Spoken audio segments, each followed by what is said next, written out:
Le Parlement français a donc donné son feu vert hier pour des frappes aériennes en Syrie.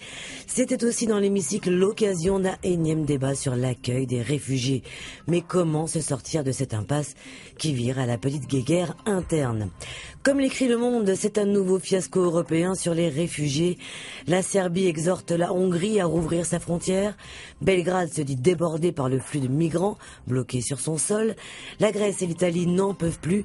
Et puis dimanche, l'Allemagne a rétabli ses frontières avec l'Autriche. Sauf que voilà, depuis hier, Berlin menace de sanctionner les pays réfractaires à l'accueil des réfugiés, à ne plus rien y comprendre, et réclame la tenue d'un conseil extraordinaire de l'Union européenne.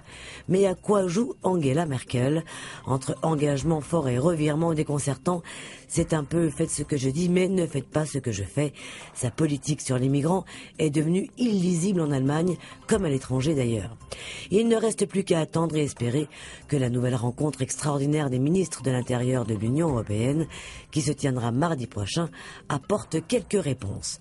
En attendant, l'humanité vous propose une immersion dans la vie de ces réfugiés syriens au Liban, qui ne reconnaît pas le statut de réfugiés.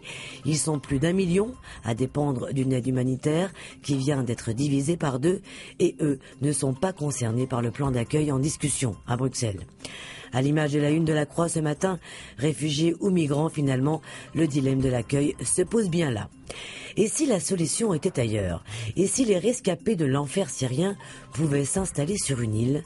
C'est l'incroyable projet que nourrit un richissime Égyptien, très remonté face à l'inaction de l'Occident à l'égard de Daesh.